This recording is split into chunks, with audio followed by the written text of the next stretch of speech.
Imagine a food so powerful it toppled empires, sparked riots, and fed millions, all while hiding underground unnoticed. What if I told you the potato, that unassuming spud you mash or fry, changed the course of European history? Stick around, because in this video, we're peeling back the layers of how this humble tuber went from a mistrusted oddity to the king of the continent's dinner tables. You'll discover wild stories, surprising twists, and a few secrets that'll make you see your next baked potato in a whole new light. Let's start with a bang. When the potato first landed in Europe, people thought it was poison. Yeah, you heard that right. Poison. It was the 16th century, and Spanish explorers had just hauled these strange, knobby things back from South America. The Inca had been thriving on them for centuries. But Europeans, they weren't buying it. The potato wasn't in the Bible. It grew underground like some devil's trick, and its green parts are toxic if you eat them. So, naturally, folks said, "No thanks, I'd rather starve." And trust me, starving was a real option back then. But here's where it gets juicy. Fast forward to the 18th century, and Europe's on the brink of chaos. Wars, famines, and skyrocketing. Populations were crushing the old staples.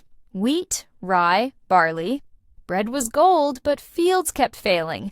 Enter the potato, stage left. It didn't need perfect soil. It laughed at bad weather, and 1 acre could feed way more mouths than grain ever could. Still, convincing people to eat it, that was a battle of its own. Take France, for example. The French aristocracy sneered at the potato, called it pig food. But then came Antoine-Augustin Parmentier, a guy with a story straight out of a movie. Captured during the 7 Years' War, he survived on potatoes in a Prussian prison and came back obsessed. This dude staged the ultimate PR stunt. He planted potatoes in a guarded field near Paris, making it look exclusive. Guards left at night, and bam! Locals stole the crop, thinking they'd nabbed something elite. Genius, right? Soon, King Louis XVI was rocking potato flowers in his lapel, and the tide started turning. Meanwhile, in Ireland, the potato didn't just creep in, it exploded. By the 1700s, it was the crop. Why? It was cheap, it grew anywhere, and a family could live off a tiny plot. A single spud has more vitamin C than an orange, plus potassium and carbs to keep you going. For a poor farmer working Ireland's rocky soil, it was a lifeline. But, plot twist, this love affair set the stage for disaster. When the potato blight hit in the 1840s, it wasn't just a crop failure, it was a catastrophe. Over 1 million died, and millions more fled. The potato giveth, and the potato taketh away. Now, let's zip over to Prussia, where Frederick the Great saw the potato's potential and said, "Plant it or else." He wasn't messing around. Soldiers handed out seed potatoes at gunpoint. Harsh? Sure. Effective? You bet. By the late 1700s, Prussia's peasants were hooked, and the kingdom's food security soared. This wasn't just about full bellies. It was power. Armies march on their stomachs, and potatoes kept those armies moving. So why did the potato win? It's tough as nails. Floods, droughts, war, it didn't care. While wheat fields burned or rotted, potatoes stayed safe underground. Plus, it's a nutritional beast. Calories, vitamins, and versatility in one package. You can boil it, mash it, fry it, even ferment it into vodka if you're feeling creative. Europe's old guard, kings, priests, farmers, fought it tooth and nail, but the potato didn't need their approval. It conquered through sheer grit. Let's talk numbers for a sec. Before the potato, Europe's population hovered around 100 million. By 1900, after the spud took root, nearly 400 million. Coincidence? Nope. It fueled the Industrial Revolution too. Cheap food meant workers could flood cities, powering factories. This little tuber didn't just feed people, it built the modern world. Here's the kicker. The potato's journey mirrors us. It's the underdog that clawed its way up, proving looks don't matter when you've got substance. From poison to powerhouse, it flipped Europe upside down without firing a shot. Next time you bite into a fry or scoop some mash, think about it. This isn't just food, it's history on your plate. What comes to mind when you think of American cuisine? Is it a juicy hamburger, a slice of apple pie, or maybe a towering stack of pancakes dripping with syrup? American food is as diverse and dynamic as the country itself, a melting pot of flavors, traditions, and innovations. But how did it all come together? Let's take a delicious journey through history to explore the formation of American cuisine. Long before the United States was a nation, indigenous peoples shaped the land's culinary roots. Tribes like the Cherokee, Navajo, and Iroquois cultivated what we now call the Three Sisters: corn, beans, and squash. These staples weren't just food, they were a way of life, grown together in harmony with the earth. Native Americans also introduced techniques like smoking meat and harvesting wild rice, laying the groundwork for flavors we still enjoy today. Fast forward to the 16th and 17th centuries. European settlers, starting with the Spanish, French, and English, brought their own tastes to the New World. The English colonists in Jamestown and Plymouth arrived with recipes for stews, puddings, and bread, but they quickly learned survival meant adapting. They combined their traditions with indigenous ingredients. Think cornbread instead of wheat loaves or turkey instead of pheasant. This fusion was the first step toward a uniquely American table. As colonies grew, so did the influences. In the South, enslaved Africans brought okra, yams, and spices, weaving West African cooking methods into dishes like gumbo and hoppin' john. Meanwhile, the Dutch in New York introduced donuts, and German settlers in Pennsylvania gave us pretzels and sausages. Each wave of immigrants added a new ingredient to the pot, simmering together over time. By the time of the American Revolution, food was more than sustenance. It was identity. Soldiers ate fire cakes, a simple mix of flour and water cooked, over campfires, symbolizing resilience. After independence, the 19th century brought westward expansion and the Industrial Revolution. Pioneers on wagon trails relied on preserved foods like jerky and biscuits, while railroads and canning technology made ingredients like tomatoes and peaches available coast to coast. The late 19th and early 20th centuries were a turning point. Millions of immigrants poured in, Italians with pasta and pizza, Eastern Europeans with bagels and borscht, Chinese with stir-fries and dumplings. Cities like New York and San Francisco became culinary crossroads. Italian-American spaghetti evolved with meaty sauces, and Chinese-American dishes like chop suey were born to suit local tastes. America wasn't just borrowing, it was remixing. Enter the 20th century, and American cuisine hit the gas pedal. The rise of the automobile. And suburbs gave us diners, drive-ins, and, eventually, fast food. McDonald's flipped its first burger in 1948, and soon, chains like KFC and Taco Bell turned regional flavors into global icons. Convenience became king, but so did innovation. TV dinners, peanut butter, and processed cheese became household names, reflecting a culture on the move. Today, American cuisine is a kaleidoscope of old and new. The farm-to-table movement revives native and colonial ingredients, while food trucks blend tacos with Korean BBQ or sushi with southern grits. From Cajun jambalaya to Hawaiian poke, every region tells its own story. And let's not forget the yum classics. Thanksgiving dinner, with its turkey, stuffing, and pumpkin pie, is a yearly tribute to centuries of culinary crossroads. So, what is American cuisine? It's not one dish or one flavor. It's a living, breathing tapestry woven from indigenous roots, immigrant ingenuity, and a knack for reinvention. It's comfort food and chaos, tradition and trend, all served up with a side of ambition. Next time you bite into a burger or sip a milkshake, remember, you're tasting history. Thanks for joining us on this flavorful ride. Welcome back to the channel, everyone. Today we're slicing into a delicious topic, the history of pizza. It's the ultimate comfort food. Gooey cheese, tangy sauce, and that perfect crust. But where did it come from? It's not just an Italian invention, and its story is way older and wilder than you might think. Let's dig in. First off, pizza's roots go way back, before Italy was even a country. Flatbreads topped with stuff like herbs and oil were a thing in ancient times. The Egyptians baked them on hot stones. The Greeks had their own version called plakis, with toppings like onions and garlic. Even the Persians in the 6th century BC were grilling flatbreads with dates and cheese. So, the idea of pizza?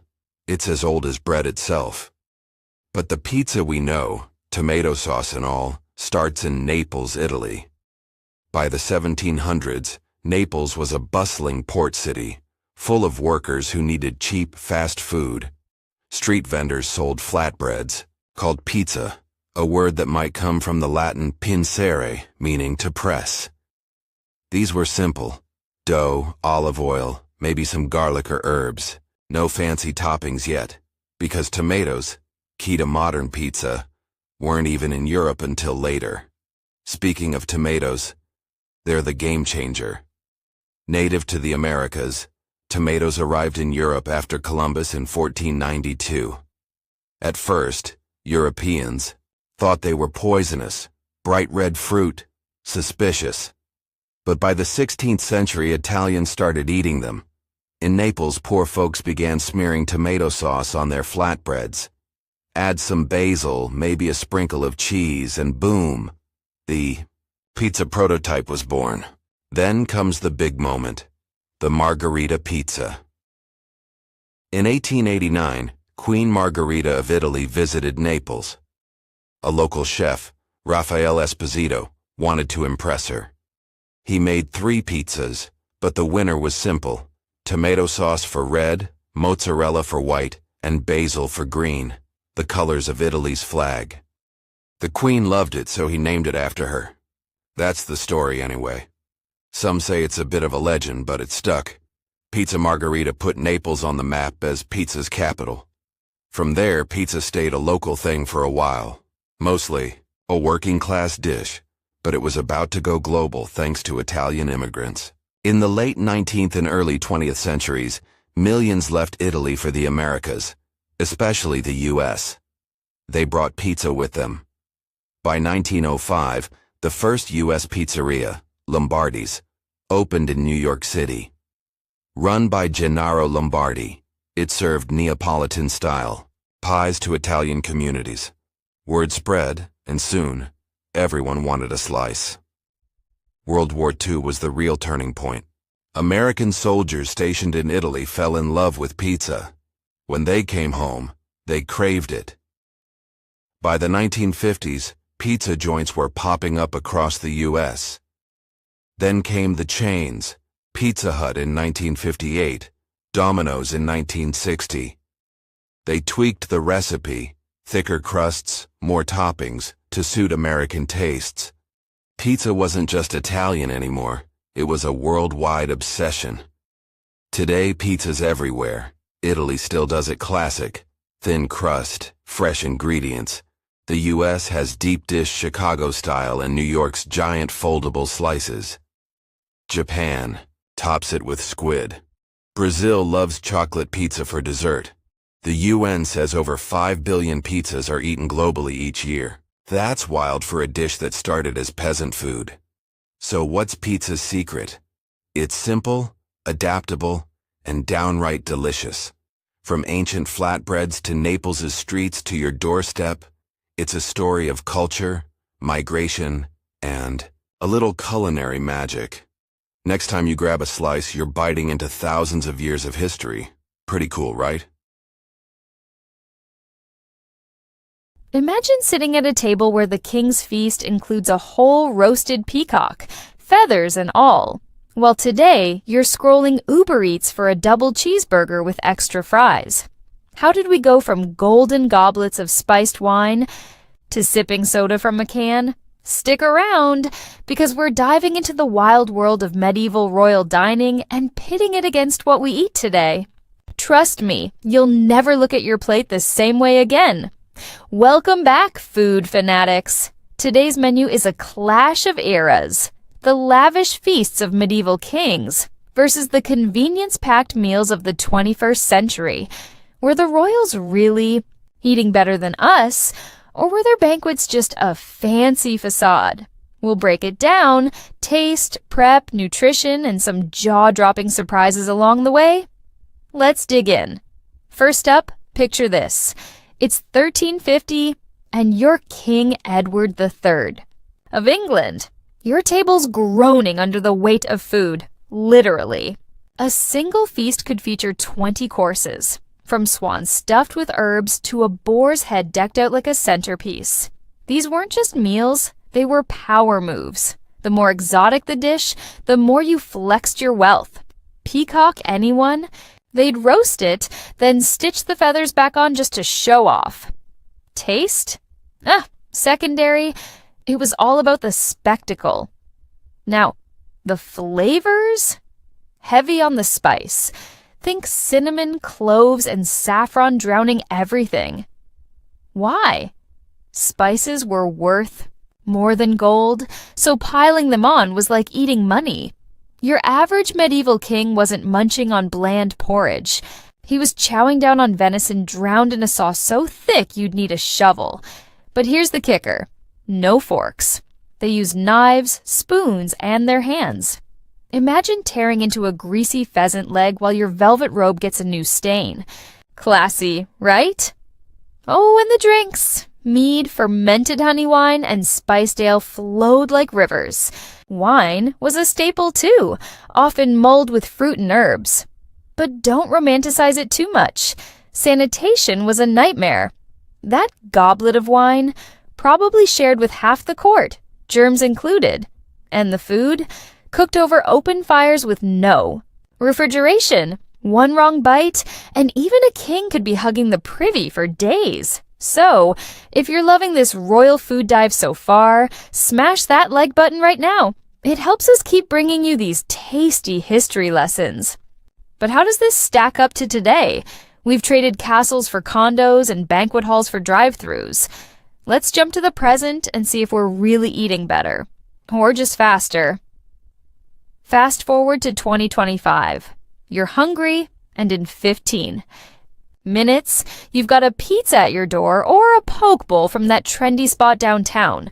Medieval kings would have lost their crowns over this speed. Today, we've got options galore. Burgers, tacos, vegan smoothies, you name it. No need to. Hunt a deer or pluck a swan. The supermarket's got your back. Taste-wise, we're spoiled. Salt, sugar, and fat are engineered to hit every craving. That medieval spice flex, we've replaced it with precision. Think truffle oil or sriracha on demand.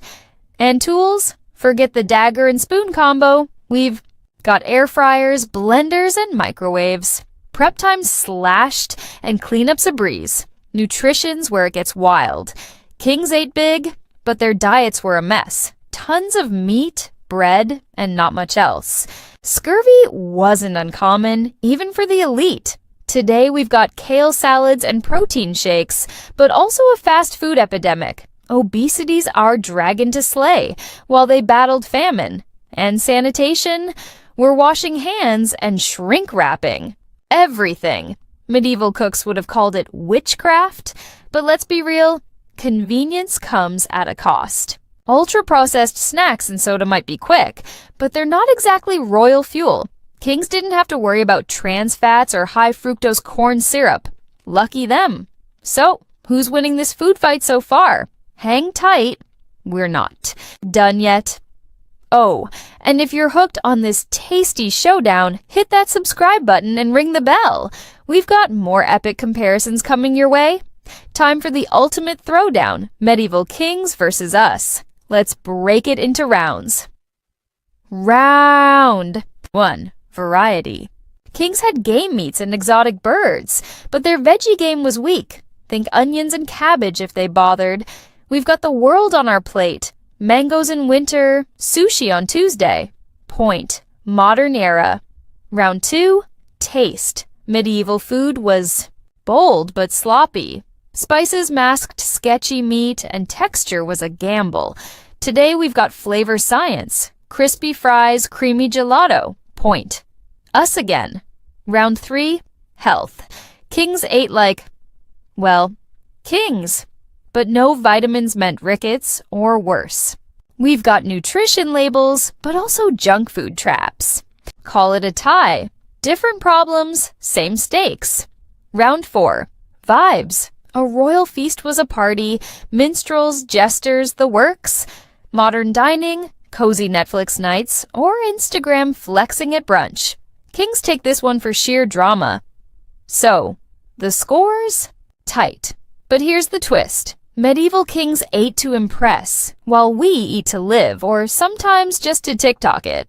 Their food was a status symbol. Ours is a lifestyle. Who wins? You tell me. Drop your vote in the comments. And there you have it. The feast of the past versus the meals of today. What's your takeaway? Would you trade your takeout for a swan roast, or are you team modern all the way? Welcome back, food lovers. Today we're diving into a spicy mystery. How did chili peppers, those fiery little fruits we associate with bold Asian dishes like Sichuan hot pot or Thai curries, make their way to Asia? And yes, they're not. Originally from there, so grab a snack, maybe not too spicy, and let's travel back in time to uncover this tasty tale. Let's start at the source. Chili peppers, part of the capsicum genus, were born in the Americas. Archaeological evidence shows they were domesticated in Mexico as early as 6,000 years ago. The indigenous peoples of Central and South America loved them, using them to spice up food, as medicine, and even as a weapon by burning them to create irritating smoke. But here's the kicker. Asia didn't know about chilies back then. No kimchi, no vindaloo, no chili oil. So how did they cross the ocean? Enter Christopher Columbus in 1492. When he stumbled upon the Americas, he was actually looking for a shortcut to Asia's spice trade. Think black pepper and cinnamon. Instead, he found chili peppers. Confused but intrigued, he called them peppers because they packed a similar heat to the black pepper Europeans craved. Columbus brought chilies back to Spain, and that's where the global journey began. From Spain, chili peppers spread fast. By the early 1500s, Portuguese and Spanish traders, masters of the seas, were carrying them along their trade routes. The Portuguese in particular played a huge role. They'd already set up shop in Asia. Think Goa in India and Malacca in Malaysia by the late 15th and early 16th centuries. Chilies hitched a ride on their ships, landing in ports across the continent. And here's the thing. Asians didn't just accept chilies, they embraced them like long-lost friends. Why did chilies catch on so quickly? For one, they were easy to grow in Asia's warm, humid climates, plus they added a cheap, bold flavor to dishes, perfect for societies where spices were already king. In India, chilies joined turmeric and cumin to birth fiery curries. In China, Sichuan cooks paired them with numbing peppercorns for that mouth-tingling magic. Thailand? They turned chilies into pastes that define their cuisine today.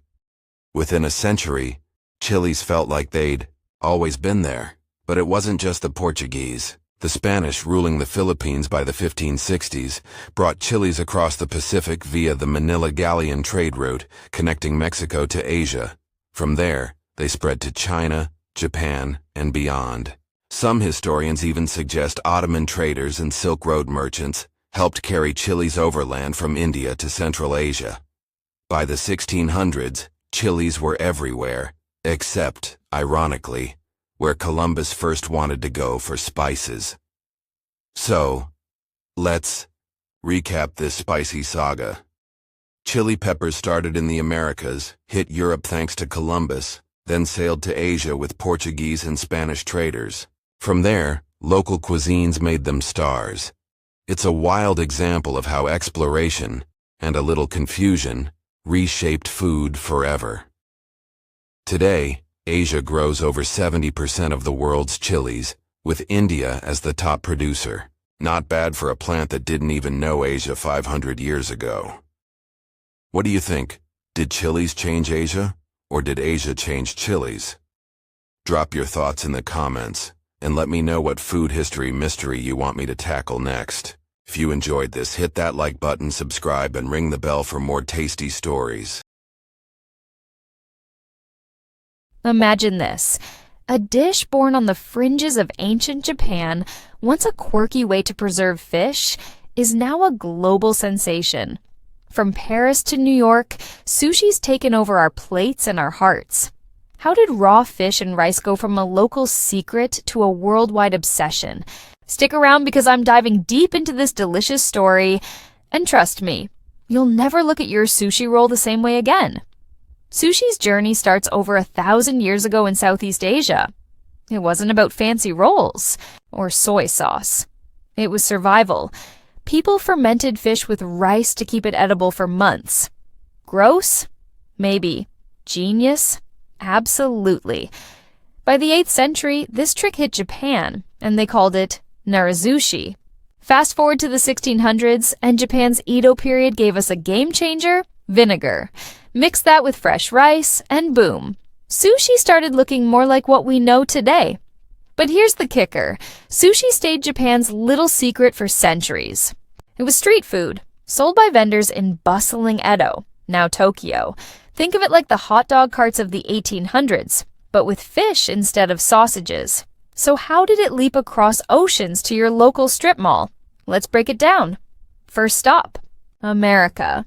After World War II, Japan's culture started sneaking into the West. By the 1960s, sushi landed in Los Angeles, thanks to adventurous chefs and a growing love for all things Japanese. One guy, Noritoshi Kanai, saw the potential. He opened the first sushi bar in the U.S., Kawafuku, in 1966. Hollywood elites couldn't get enough. Raw fish became the ultimate status symbol. From there, it snowballed. The California roll, with its crab and avocado, was born to ease Americans into the raw fish game.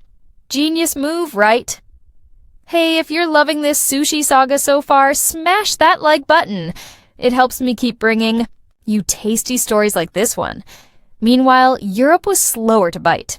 Japan's influence hit harder in the 80s and 90s, riding the wave of globalization. London got its first taste in 1992 with YO, sushi, conveyor belts and all. Parisians? They were skeptical. Raw fish didn't scream haute cuisine. But then chefs started pairing sushi with wine, and suddenly it was chic. By the 2000s, sushi was everywhere. Berlin, Madrid, you name it. It wasn't just food, it was a lifestyle. What made sushi stick? Timing. Health nuts loved the lean protein and omega-3s. Foodies craved the artistry. And let's be real, Instagram didn't hurt. A rainbow roll on your feed? Instant likes. Sushi went from exotic to everyday faster than you can say wasabi. So, what fueled this takeover? In the US, chains like Sushi Samba and Nobu turned it into a luxury vibe. In Europe, affordable spots like Itsu made it accessible. Plus, sushi's got that perfect mix of tradition and innovation. Tuna nigiri one day, spicy mayo drizzled madness the next. It's no wonder the global sushi market's now worth over $20 billion. Billion. From fermented fish to billion-dollar bites. Wild, right? Now, let's talk evolution. Sushi didn't just conquer, it adapted. America gave us the Philly roll with cream cheese. Europe threw in quirky twists like tempura shrimp and truffle oil. And don't get me started on sushi donuts or poke bowls. Proof this dish keeps reinventing itself. Chefs worldwide are bending the rules, and purists might hate it, but it's why sushi's still king. Globalization played a huge role too. Japanese immigrants brought their skills, and air travel made fresh fish a reality anywhere. Suddenly, salmon from Norway's hitting plates in Texas. It's a small world, and sushi's the proof. So, from humble fermented fish to a cultural juggernaut, sushi's conquered Europe and America with flavor, flair, and a little bit of luck. Next time you grab a roll, think about its insane journey. Centuries in the making, now just a click. What if European sailors never sailed to America? A food revolution that never was. Picture this, a world where European ships never crash land on American shores. No Columbus, no conquistadors, no, hey, let's claim this place moment. The Americas stay a total mystery, and Europe keeps its boots on its own turf. Sounds like a small tweak, right? Wrong. This one change flips the script on everything, especially what's on your plate. What if Europe never colonized America? Today we're digging into that juicy question, zooming in on how it'd rewrite food as we know it. Buckle up. This is gonna get tasty. Let's start in Europe, where the vibes are grim without America's goodies. No tomatoes, potatoes, corn, or cacao crashing the party.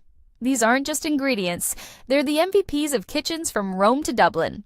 So, what's Europe eating instead? Imagine Italian food with no tomato sauce, no pasta drowning in pomodoro, no margarita pizza. To Instagram, those iconic red vibes, gone. Chefs would be stuck jazzing things up with olives, anchovies, and whatever herbs they could scrounge. It's not a disaster, but it's not La Dolce Vita either. Now, Ireland without potatoes is like a pub with no beer. That Spud showed up in the 1500s and basically saved the day. Until it didn't. But that's another story. No potatoes means no cold cannon, no shepherd's pie. Barley and oats take over, and dinner's a lot grainier and grumpier. Over in Spain, no American peppers means chorizo's mild as a kitten. They'd lean on black pepper or local spices, but that fiery kick? Nowhere to be found. Europe's basically stuck in a culinary time warp. Bread, broth, and a whole lot of meh. Across the ocean, the Americas are vibing in their own bubble. No European meddling, no ships unloading cows or wheat. Indigenous food stays king, and it's honestly pretty dope. Mesoamerica's feast? Think maize, beans, squash, and chili peppers running the show. Tamales, tortillas, and salsas keep evolving, maybe getting wilder without anyone crashing. The party. No beef or cheese, sure, but the flavor game's still strong. Andean eats. Up in the highlands, quinoa and amaranth are the headliners, with a tuber squad. Think yucca, not just potatoes, backing them up. No pigs or chickens, so llamas and guinea pigs, yep, guinea pigs, stay the protein champs. It's hearty, it's unique, it's pure Andes energy. The Americas aren't hurting, they're just missing the remix that Europe would have brought. This no colonization thing doesn't stop at the Atlantic. It messes with everybody. Africa's missing links. Cassava and peanuts, too American. MVPs never make it to African plates. That means millet and sorghum keep ruling the roost. No peanut stews, no cassava fries, just a tighter focus on what's already there. Asia's spice downgrade. Chili peppers flipped Asian food upside down when they arrived. Think India's curries or Thailand's heat bombs. Without them, it's a milder world. Ginger and black pepper try to hold it down, but the fires, just not the same. No chocolate, no party. Oh, and cacao? That's a no-show too. Chocolate never becomes a thing. No truffles, no hot cocoa, no candy bars. Europe's sweet tooth leans on marzipan or honey treats instead. Valentine's Day just got a lot less sexy. The world's still eating, but the flavor fusion we live for, dead on arrival.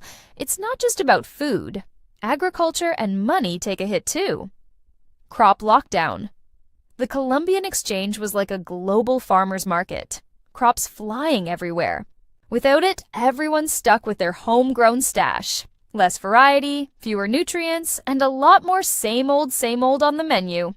Economic curveball. Europe got filthy rich off American plantations. Sugar, tobacco, cotton, you name it. No colonies, no cash cow. The transatlantic slave trade might shrink too, rewriting African and European power plays big time. The world's, whoa, not just hungrier, it's poorer and less connected. Food's more than fuel. It's who we are. Without this collision of worlds, indigenous vibes thrive. Native American cultures keep doing their thing. No invasions, no wipeouts. The Americas might be a patchwork of badass empires and traditions we can barely imagine today. Cooking. Tricks. Go solo. Stuff like pit roasting or nixtamalization. That's the magic that makes corn tortillas pop. Might have stayed local legends, or maybe spread on their own terms. Thanksgiving, no turkey or mashed potatoes. Easter, no chocolate, eggs. It's a different world, fam. What we missed and gained. So, if Europe never hit up America, we'd lose the epic food mashup that defines life today. No pizza, no fries, no spicy takeout, but every cuisine would have carved its own path. Maybe less flashy, but crazy unique. It's a reminder, history isn't just dates and battles. It's the flavors we fight over at dinner. What do you think? Could you handle a world this bland? Let me know.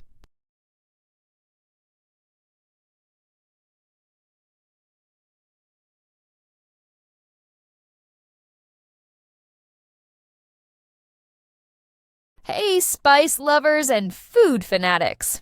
Ever bite into that explosively flavorful fermented wonder that is kimchi and wondered where it all began? This isn't just some trendy side dish. It's a culinary time capsule, a national treasure, and a global sensation. Today, we're diving deep into the surprisingly dramatic and utterly delicious history of kimchi. Get ready for a journey through centuries of innovation, cultural shifts, and a whole lot of cabbage. Our story starts way back, long, before the fiery red kimchi we know and love. Think ancient Korea, where preserving food was a matter of survival. The earliest forms of kimchi weren't the vibrant, spicy concoctions we see today. They were more about simple fermentation. Think salted vegetables, often just radishes or greens, pickled to last through harsh winters. These early pickles, dating back as far as the Three Kingdoms period, around 57 BC to 668 AD, were crucial for providing nutrients during lean times. Fast forward a few centuries to the Goryeo dynasty, 918 to 1392 AD. This is where things start to get a bit more interesting. New vegetables arrived on the scene, like Chinese cabbage, which would eventually become a star player in the kimchi world. At this point, kimchi was still primarily a collection of pickled vegetables, seasoned with things like garlic, scallions, and ginger. The characteristic red color and fiery kick? Not there yet. Now, hold on to your hats because here comes the game changer, the chili pepper. Introduced to Korea from the Americas via Japan sometime in the 16th or 17th century, this fiery ingredient would forever transform kimchi. Initially, chili peppers were seen as more ornamental, but Koreans quickly recognized their potential to add not just heat, but also vibrant color and enhanced preservation properties to their fermented vegetables. The Joseon dynasty, 1392-1910 AD, marks the true birth of modern kimchi. Over centuries, different regions and families developed their own unique recipes, experimenting with various combinations of vegetables, spices, and jeotgal, fermented seafood. This era saw the rise of countless kimchi variations, each with its own distinct flavor profile. Think about it. From the northern regions with their milder, clearer broths to the southern coastal areas with their bolder, saltier, and spicier versions packed with seafood, kimchi became a reflection of local ingredients and culinary traditions. Kimjang, the tradition of making large quantities of kimchi in the late fall to prepare for the winter, became a vital community activity. Families and neighbors would gather to chop, salt, and season massive amounts of vegetables, fostering a sense of togetherness and shared culture. This tradition is so deeply ingrained in Korean culture that it's even recognized by UNESCO as an intangible cultural heritage. The 20th century brought further evolution. The Korean War and subsequent economic development influenced kimchi production and consumption. While homemade kimchi remained central, commercial production also emerged to meet growing demand. And guess what? Kimchi didn't stay confined to Korea. In recent decades, kimchi has exploded onto the global culinary scene. Its unique flavor, probiotic benefits, and versatility have made it a favorite among foodies and health enthusiasts worldwide. You can find kimchi in everything from tacos to stews, and its popularity continues to soar. So, from simple pickled vegetables to the complex, spicy, and utterly addictive dish we know today, the history of kimchi is a fascinating journey through Korean history and culture. It's a testament to the ingenuity of generations who found a way to preserve food and create something truly extraordinary. Welcome back to the channel, food lovers. Today we're diving into the crispy, salty, golden goodness that is French fries. Whether you dip them in ketchup, smother them in cheese, or eat them straight from the fryer, fries are a global obsession. But where did they come from? Who invented them? And why are they even called French fries? Grab a snack, preferably some fries, and let's dig into the delicious history of this iconic dish. Our story starts with the humble potato, which isn't even European, it's South American. Potatoes were first domesticated by the indigenous peoples of the Andes in modern-day Peru and Bolivia, around 8,000 to 10,000 years ago. These starchy tubers were a staple crop, and they stayed that way for millennia until the Spanish conquistadors stumbled upon them in the 16th century. The Spanish brought potatoes back to Europe, but they didn't exactly take off right away. People were suspicious. Some even thought potatoes were poisonous because they're related to nightshade plants. It wasn't until the 18th century that potatoes really started to catch on, thanks to food shortages and a few clever promoters. Fast forward to the late 1700s, and potatoes were becoming a big deal in Europe, especially in places like France and Belgium. Now here's where the French fry origin story gets a little messy, because both countries claim they invented it. Let's break it down. One popular tale says that French fries were born in the Meuse Valley of Belgium. The story goes that locals were frying small fish they caught in the river, but when the river froze over in winter, they couldn't fish. So they sliced potatoes into thin strips, fried them instead, and voila. Fries were born. It's a charming story, and it dates back to around the 1680s or so. But then there's France. Some historians argue that fries popped up in Paris around the same time, sold by street vendors on the Pont Neuf Bridge. These pommes frites, French for fried, potatoes, were cut into strips and cooked in oil, delighting hungry passers-by. Thomas Jefferson, yes, that Thomas Jefferson, even mentioned eating potatoes served in the French manner when he was ambassador to France in the 1780s. He loved them so much, he brought the idea back to America, serving them at the White House in 1802. So, does that mean fries are French after all? Well, hang on, let's not settle this just yet. The name French fries might actually come from a totally different chapter. World War I. American soldiers stationed in Belgium were introduced to these fried potato sticks by locals. But since the region they were in spoke French, the soldiers started calling them French fries. The name stuck, and when they brought it home, it spread like wildfire. Belgium might have invented them, but America made them famous and gave France the credit. Now, let's talk about how fries went from a rustic dish to a fast food empire. In the 19th century, fries were still a homemade or street food treat, but everything changed with the rise of industrialization. By the early 20th century, frying technology got better, and potatoes were easier to grow and store. Then came the game changer, the fast food boom. In 1949, a guy named Ray Kroc joined forces with McDonald's, and fries became a cornerstone of their menu. McDonald's perfected the fry, crisp on the outside, fluffy inside, using a specific potato, the russet Burbank, and frying them twice. By the 1960s, those golden arches were everywhere, and fries were officially a global sensation. But fries aren't just an American story. They've gone worldwide with some wild twists. In Canada, you've got poutine, fries topped with cheese curds and gravy.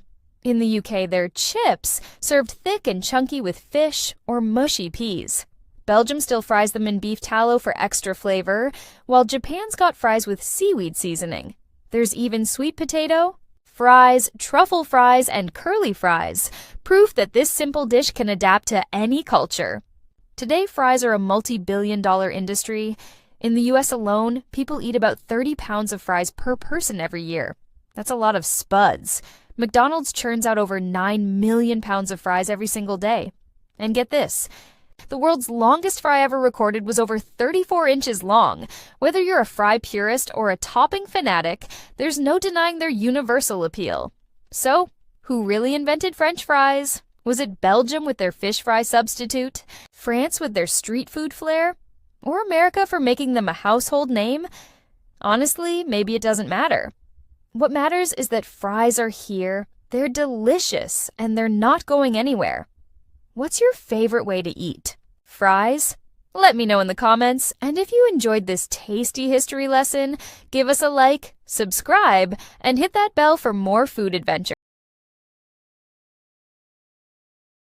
Ever wonder why you crave a juicy burger or can't resist that sugary cereal?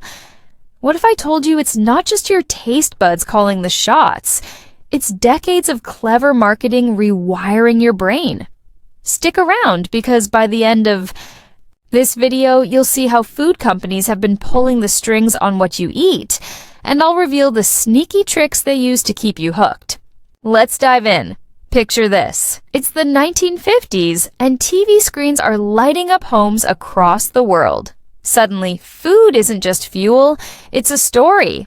Companies like Kellogg's and Coca-Cola didn't just sell products, they sold lifestyles. Take cereal. Before the 20th century, breakfast was boring. Think oatmeal or bread. Then Kellogg's rolled out cornflakes with a genius pitch, quick, easy, and modern. Ads showed happy families at the table, and boom, cereal became a morning must-have. By 1960, they owned breakfast. But it's not just about convenience. Marketing tapped into our emotions. Coca-Cola didn't sell soda, they sold happiness in a bottle. Those iconic ads with smiling people and catchy jingles, they made you feel like sipping Coke was the key to a good time. And it worked. Sales skyrocketed. Then there's the whiskey twist. Back in the early 1900s, Coke was just a fountain drink. But bartenders started mixing it with whiskey for a cheap, smooth kick. Word spread, and by the mid-20th century, Coca-Cola leaned into it. Ads subtly nodded to the combo, turning a bar hack into a cultural staple. Today, a Jack and Coke feels like tradition, but it's marketing that poured the first glass. So, how did they pull this off? Let's break it down. Here's where it gets wild. Food companies don't guess what you like. They engineer it. Enter the bliss point. That perfect mix of sugar, salt, and fat that lights up your brain like a pinball machine. Scientists in labs tweak recipes until you can't stop eating. Ever notice how you can't have just one potato chip? That's no accident. Lay's even bragged about it with, "Betcha can't eat just one." And they're right. Then there's branding. McDonald's golden arches aren't just a logo, they're a signal.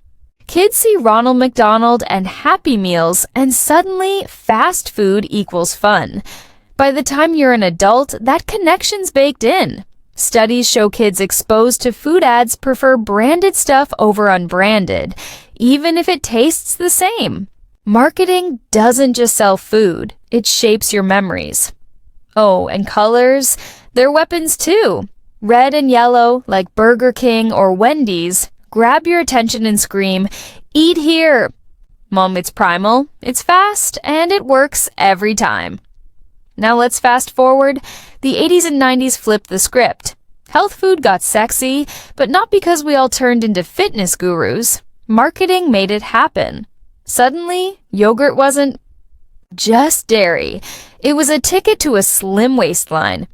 Brands like Yoplait and Activia leaned hard into low-fat and probiotic buzzwords. Sales spiked, even though many of those yogurts were packed with sugar.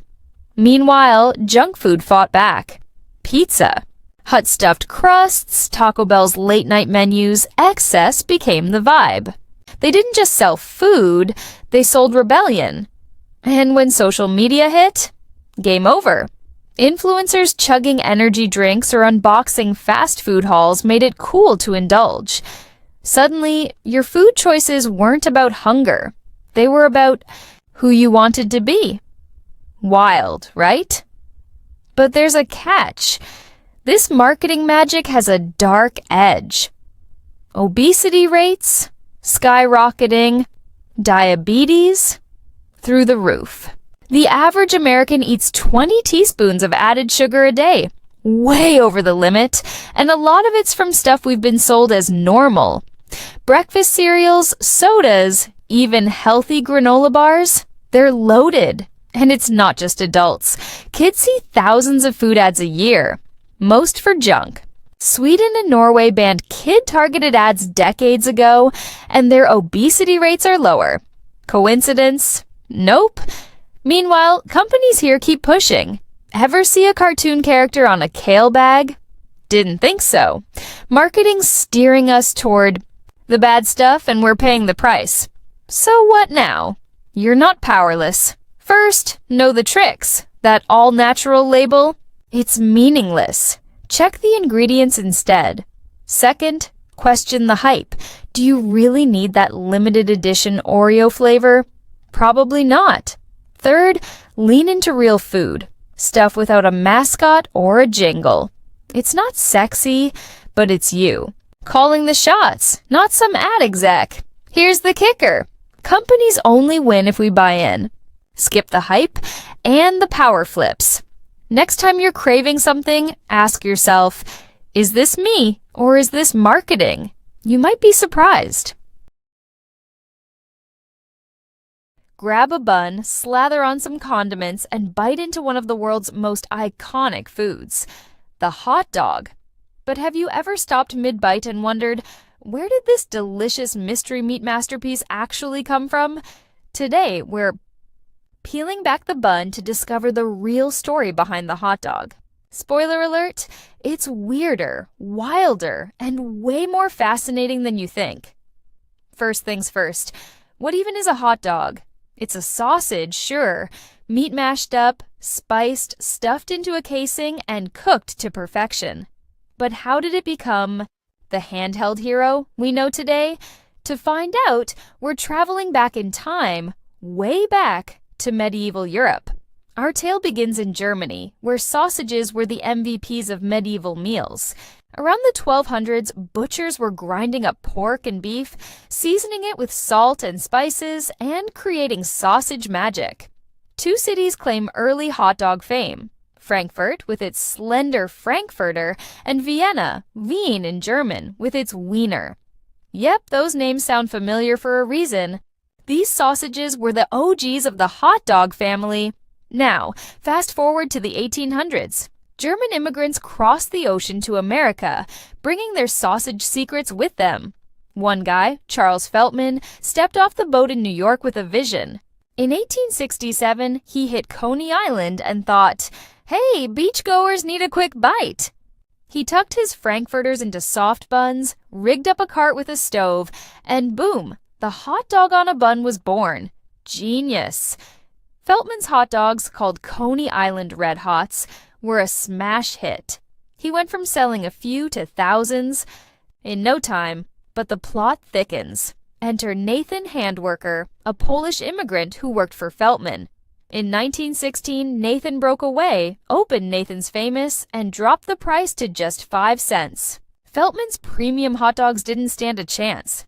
Nathan turned the hot dog into an everyman's meal and an American icon. Speaking of American, let's hit the ballpark. Hot dogs and baseball? A match made in heaven. By the late 1800s, vendors were shouting, "Get your red-hot Dachshund sausages" at games. Why Dachshund? Some say the sausages looked like those long, wiggly German dogs. A cartoonist even sketched a sausage with legs, and people loved it. Soon, dachshund sausage morphed into hot dog. Catchy, right? But hold up, there's a spicier theory. Back in the day, rumors flew that some sausage makers were tossing in questionable meats. Think stray dogs. Yikes. College kids started joking about hot dogs as a dig at those sketchy sausages. Historians argue over this one, but it's safe to say the name stuck, minus the stray pups, thankfully. Today, hot dogs are a science and an art. Beef, pork, chicken, or even veggie blends. They're spiced, cased, and cooked to perfection. From ballparks to barbecues, they're everywhere. But the journey? It's a wild ride from medieval butchers to Coney Island carts. So next time you bite into a hot dog, savor the flavor and the history. That's the real story behind the hot dog. A tale of innovation, immigration, and a little bit of silliness. Hello, my friends. How the hamburger took over the planet? All right, fam, what's the one food you can find everywhere? From fancy restaurants to sketchy food trucks, it's the king of meals, the hamburger. This little patty in a bun went from zero to global domination, crushing borders, cuisines, and diets worldwide. But how did it happen? How did a simple sandwich become the icon of modern life?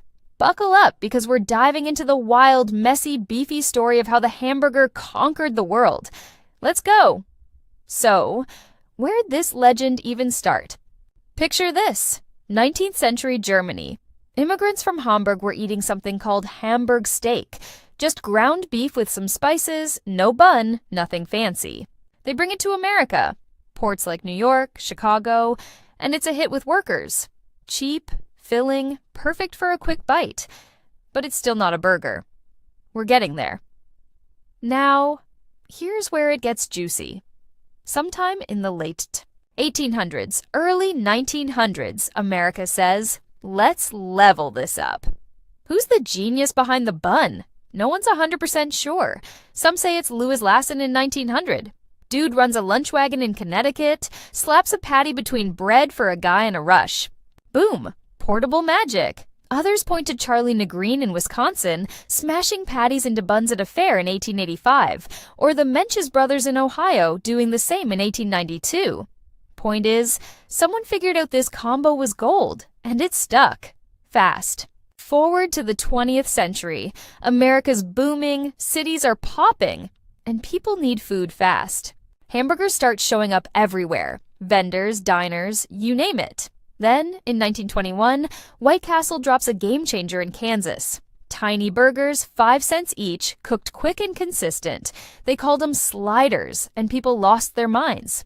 This is where the burger starts flexing its muscles. But the real takeover? That's McDonald's. 1940, two brothers, Richard and Maurice, open a spot in California. By 1948, they're like, nah, BBQ's too slow, and switch to burgers, fries, shakes. Bam, speedy service system, assembly line style. Enter Ray Kroc in 1954, and this guy's a franchise wizard. McDonald's explodes across America, then the world. By the 60s, those golden arches are everywhere. Canada in 67, Japan in 71, France in 72. The burger's officially global. Here's the secret sauce. The hamburger's a chameleon. Japan throws teriyaki on it. India's got the Makaloo tikki, potato patty vibes. It's not just American anymore, it adapts. Fancy chefs slap truffle mayo on it. Kids drown it in ketchup. It works for everyone. Burger King, Wendy's, Japan's, Moss Burger. They all jump in, tweaking the formula. Add drive-thrus and takeout, unstoppable. But not everyone's cheering. As burgers spread, people start yelling, Americanization, blaming it for killing local food vibes. Then Super Size Me drops in 2003, and suddenly everyone's mad about fries and waistlines. Plus cows. Bad for the planet, deforestation, emissions, the works. The burger fights back, though. Veggie patties, Impossible Burgers, healthy options. It's too big to cancel. Today, The hamburgers everywhere. Michelin star kitchens, roadside dives, Paris to Mumbai. It's a vibe. Andy Warhol's painting it. We're calling basic stuff burger tier. It's not just food, it's culture. How'd it win? Industrial vibes, globalization, and that universal gimme something quick and tasty craving. Love it or hate it, the hamburger's the little sandwich that could and did. So what's your take? Is the burger a genius invention or a fast food overlord gone wild? Drop your thoughts below, smash that like button if you're Team Burger, and subscribe for more wild stories. Next time you're chowing down, remember, you're biting into history. See you in the next one.